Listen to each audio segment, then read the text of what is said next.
Naam, habari yako ndugu mtazamaji wetu wa kipindi cha Imani Challenge. Mimi ninaitwa Hans Hilary, yule presenter wako ambaye tumekuwa pamoja katika hizi challenge ambazo tumekuwa tukizitengeneza mara kwa mara. Tulikuwa na challenge yetu ambayo inahusu kwa habari ya mbinguni ni wapi na tunawezaje kufika mbinguni.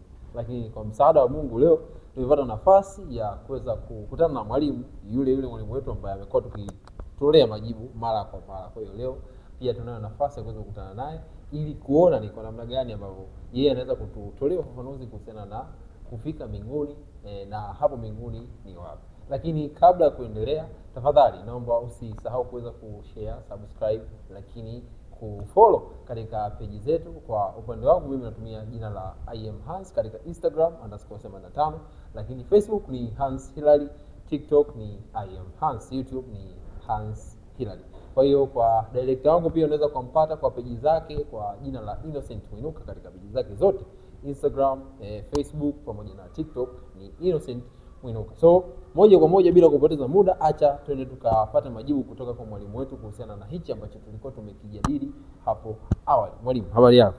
Salama kabisa, namshukuru Mungu. Kwema? Ni kwema kabisa. Unaendeleaje? Namshukuru Mungu, naendelea vizuri. Okay. Uzima upo. Sawa. Yes, ni nafasi nyingine tena ambayo Mungu ameweza kutukutanisha kwa ajili ya kuendelea kujipima ikiwa ni mwongozo wa challenge ambayo tumekuwa tukizifanya. Lakini hivi karibuni tulikuwa na challenge moja ambayo tulikuwa tunaiangazia kwa habari ya mbinguni ni wapi, lakini licha ya kuwa mbinguni ni wapi tunawezaje kufika. Kwa hiyo naamini kupitia wewe, kupitia majibu yako, ndugu mtazamaji wetu ataweza kuridhika, lakini itampa shauku ya kuweza kufahamu kikamilifu tunawezaje kufika mbinguni na hapo mbinguni ni wapi. Kwa mtazamo wako unaonaje? Mbinguni ni wapi na tunawezaje kufika mbinguni? Amina. Asante sana. Kwanza kabisa umeuliza kwa habari ya mtazamo wangu, lakini mimi nitajibu kwa habari ya mtazamo wa Biblia. Amen. Natumaini itakuwa vizuri zaidi. Yes. Asante sana. Kwa hiyo ukifungua maandiko matakatifu, Biblia ni kama ramani. Ukisoma katika kitabu cha Timotheo wa kwanza ile sura ya 3 mstari wa 15 hadi wa 17 pale tunapata kuona kwamba maandiko matakatifu tunapoyapokea yanaweza kutuhekimisha, lakini yanaweza kutuongoza, kutuadabisha ili tuweze kuwa wakamilifu na tuweze kufikia wokovu. Yes. Natumaini tumaini la kila mtu ambaye anamwamini Mungu ni aweze kuwa pamoja na Mungu. Yeah.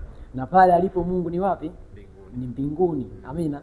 Kwa hiyo kila Mkristo, kila mtu anayemwamini Mungu katika imani yoyote ile anatamani awepo pale Mungu alipo.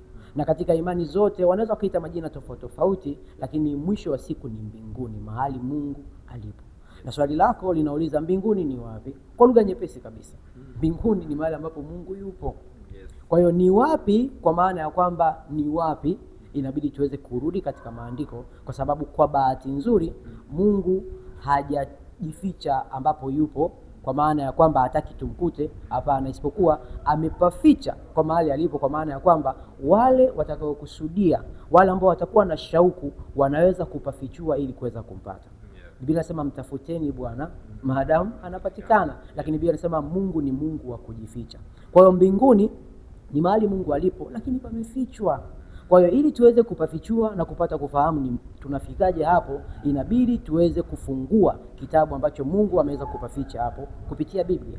Kwa hiyo Biblia inatuonyesha wazi katika zama tofauti katika Biblia Mungu amekuwa akijaribu kuwaonyesha watu wake namna wanaweza kuokolewa au namna wanaweza kufika mbinguni.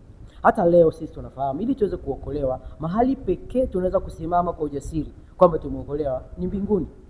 Hata sasa hivi nikisema nimeokolewa lakini nipo katika dunia ambayo ina uchafu, ina kila aina ya uovu, ninaweza nikapata shida wakati wowote, ninaweza nikaanguka wakati wowote. Kwa hiyo ili niweze kusimama kwa uaminifu nikasema nimeokolewa, maana yake niweze kuwepo pale mbinguni. Kwa kumbe mbinguni sio tu mahali Mungu alipo, lakini ni eneo